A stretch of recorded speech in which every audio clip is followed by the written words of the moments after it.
Vote হচ্ছে নির্বিঘ্নে, অথচ গড়বেতার মঙ্গলপোতায় ধুন্ধুমার এবং সেখানে মাথা ফেটেছে বিজেপি প্রার্থী প্রণত টুডুর, এবং একই সঙ্গে প্রণত টুডুর যারা দেহরক্ষী ছিলেন তাদের বিরুদ্ধে শ্লীলতাহানির অভিযোগ করেছেন স্থানীয় বাসিন্দারা।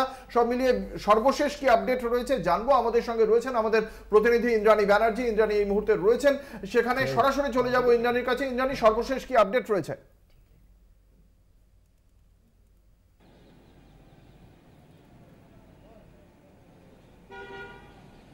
দেখো অঙ্কুরদা, যেটা আমরা দেখলাম যে প্রথম থেকে যে শান্তিপূর্ণ এবং নির্বিঘ্নে ভোট প্রক্রিয়া শুরু হয়েছিল, তারপর একেবারে শেষের দিকে যখন ভোট প্রক্রিয়া বলা যেতে পারে সেই সময় গড়বেতা একেবারে উত্তপ্ত হয়ে ওঠে, অশান্তকর পরিস্থিতি সৃষ্টি হয় গড়বেতাতে। সেখানে যখন বিজেপি প্রার্থী প্রণত টুডু তিনি যান পরিদর্শন করতে, বুথ পরিদর্শন করতে, তার কাছে একটা অভিযোগ ছিল যে সেখানে ভোট করাতে দেওয়া, সেখানে ভোট দিতে পারছেন না ভোটাররা, এবং তারপরে তিনি সেই অভিযোগ পেয়ে যান এবং যখন সেখানে কথা বলেন, মহিলাদের সঙ্গে কথা বলার চেষ্টা করেন তার দেহরক্ষীরা, মহিলাদের সঙ্গে তার বচসা হয় দেহরক্ষীদের, তারপরে তিনি বাধাপ্রাপ্ত হন। সেখানে দেখা যায় যে বিক্ষোভ দেখাতে শুরু করেন স্থানীয় গ্রামবাসীরা এবং বিশেষ করে মহিলারা, তারা এগিয়ে আসেন এবং তারা বচসা শুরু করেন, তারা বাধা দেন প্রণত টুডুকে এবং সেখান থেকে বেরিয়ে যেতে বলেন, গো ব্যাক স্লোগান দেওয়া হয়। অর্থাৎ যে অগ্নিগর্ভ পরিস্থিতি একটা তৈরি হয়, তারপরেই ইট ছুটতে শুরু করেন বিজেপি প্রার্থীকে লক্ষ্য করে, তার গাড়ির কাঁচ ভাঙে এবং রীতিমতো ধুন্ধুমার পরিস্থিতি তৈরি হয় গোটা গড়বেতা চত্বর জুড়ে। তবে যে জঙ্গলমহল আমরা দেখছিলাম সকাল থেকে, অর্থাৎ ঝাড়গ্রামে সকাল থেকে যে শান্তিপূর্ণ ভোট প্রক্রিয়া চলছিল, তারপরে এই গড়বেতার যে পরিস্থিতি তৈরি হয়েছে, অশান্তিকর পরিস্থিতি একেবারে বলা যেতে পারে। প্রচুর পরিমাণ পুলিশ সেখানে মোতায়েন করা হয়, কেন্দ্রীয় বাহিনী, কিন্তু সেই যে পরিস্থিতি একেবারে বেসামাল হয়ে যায়, হাতের বাইরে চলে যায়, সেখান থেকে প্রণত টুডুকে তারা বেরিয়ে যেতে বলেন গ্রামবাসীরা।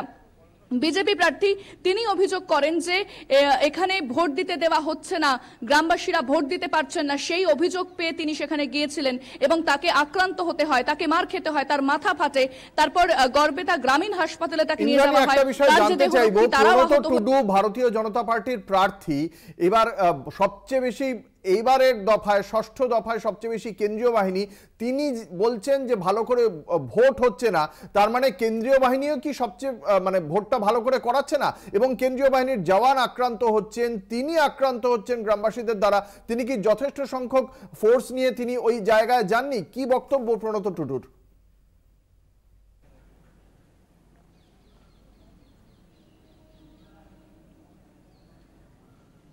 না অঙ্কুরদা, দেখো যেটা আমরা দেখলাম যে তার কাছে পর্যাপ্ত পরিমাণ ফোর্স ছিল এবং এই যে ঘটনা ঘটলো তারপর বিশাল পরিমাণ পুলিশ সেখানে মোতায়েন করা হয়েছিল, সেন্ট্রাল ফোর্স সেখানে ছিল। তবে যদি আমরা এই ধারাবাহিক সকাল থেকে যে ঘটনা দেখি ঝাড়গ্রাম সহ অন্যান্য জায়গাতে, সেখানে কিন্তু বিজেপির যারা প্রার্থী রয়েছেন তারাই কিন্তু অভিযোগ করছেন কেন্দ্রীয় বাহিনীর বিরুদ্ধে যে কেন্দ্রীয় বাহিনী নিষ্ক্রিয়, কেন্দ্রীয় বাহিনীকে বেশ কিছু অভিযোগ জানানো হলে তারা কিছু করছেন না।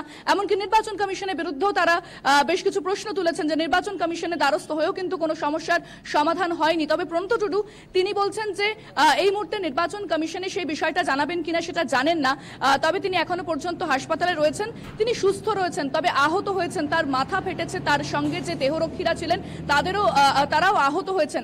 গ্রামবাসীদের তারা দাবি করছেন যে তাকে এখান থেকে চলে যেতে হবে, তিনি কেন এসেছেন। তারপরে যে বাধা দেওয়া হয়, বাধাপ্রাপ্ত হওয়ার পর তার গাড়ি ঘিরে বিক্ষোভ শুরু হয়, রীতিমতো প্রবল উত্তেজনা তৈরি হয়। তারপর প্রণত টুডুকে উদ্দেশ্য করে ইট ছোড়া হয় এবং তার মাথা ফাটে, তার গাড়ির কাঁচ ভেঙে যায়, বেশ আরো কয়েকটি গাড়ির কাঁচ ভেঙে গিয়েছে, আক্রান্ত হয়েছেন তার নিরাপত্তা রক্ষীরাও। সেক্ষেত্রে যে একটা ধুন্ধুমার পরিস্থিতি বেঁধে যায় গড়বেতাতে, গড়বেতার যে বাসিন্দারা তারা দাবি করছেন যে এখানে তো শান্তিপূর্ণ নির্বাচন চলছিল, বিজেপি প্রার্থী যখন এলেন প্রণত টুডু তারপরেই পরিস্থিতি এখানে অগ্নিগর্ভ হয়ে ওঠে, তিনি কেন এসেছেন, তিনি চলে যান, না হলে এখানে নির্বিঘ্নে ভোট প্রক্রিয়া সম্পন্ন হবে না। এই অভিযোগ তুলে কিন্তু তারা গো ব্যাক স্লোগান দিতে শুরু করেন এবং তারা তাকে সেখান থেকে চলে যেতে বলেন। এবং যখন আমরা দেখলাম যে প্রণত টুডু যখন দাঁড়িয়েছিলেন, তিনি যখন যাচ্ছিলেন না, আরো কিন্তু সেই পরিস্থিতি বেসামাল হয়ে যাচ্ছিল। তারপর অবশেষে তার নিরাপত্তা রক্ষীরা তাকে কোনো মতে ব্যারিকেড করে সেখান থেকে বার করেন। এরপরে প্রণত টুডু বেশ কিছু অভিযোগ করেন যে এখানে রাজ্য পুলিশ প্রশাসন তারা কোনো রকম সহায়তা করছে না, কেন্দ্রীয় বাহিনী সেখানে রয়েছে কিন্তু যারা ভোট দিতে পারছেন না, এমনটাই কিন্তু অভিযোগ সামনে এনেছেন। এরপর যখন তৃণমূলের বিরুদ্ধে বিরুদ্ধে অভিযোগ করা হচ্ছে বিজেপির পক্ষ থেকে। তৃণমূল প্রার্থী কালীপদ সোরেন তিনি বলেন যে এই বিষয়ে পুরোটা শোনা, যাচাই করতে হবে সত্যতা, যদি ঘটে থাকে এই ঘটনা নিন্দনীয় বলে তিনি জানিয়েছেন। অঙ্কুরটা, ধন্যবাদ। আমাদের সঙ্গে ছিলেন আমাদের প্রতিনিধি ইন্দ্রাণী ব্যানার্জি। ইন্দ্রাণী রয়েছেন এই মুহূর্তে গড়বেতা।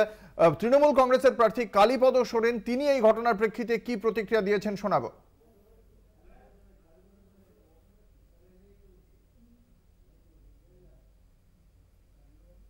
১৫ টুটুর উপর গড়বেতায় হামলা হয়েছে, তাকে আক্রমণ করা হয়েছে, তাদের গাড়ির কাঁচ ভাঙা হয়েছে, কি বলবেন এ ব্যাপারে? না, এটা তো সব শোনা কথা, তো এটা তো কতটা সত্যি কতটা মিথ্যে সেটা আমার জানা নেই। তবে যদি হয়ে থাকে তাহলে এটা তো আমাদের প্রশাসন আছে, সংবেদনশীল প্রশাসন আছে, ওনারা অবশ্যই এই ব্যাপারটা সহানুভূতি সহকারে দেখবেন। এই ঘটনা কি নিন্দা করছেন আপনি?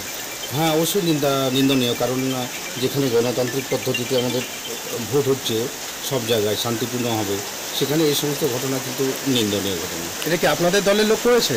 না, সেটা বলতে পারছি না, এটা কারা করেছে সেটা আমার জানা নেই। না, হতে পারে, এটা তো তদন্ত সাবিকা প্রশাসন দেখছেন, তারপরে সমস্ত কিছু সত্য মিথ্যা কতটা কী হয়েছে সেটা জানা যাবে পরে।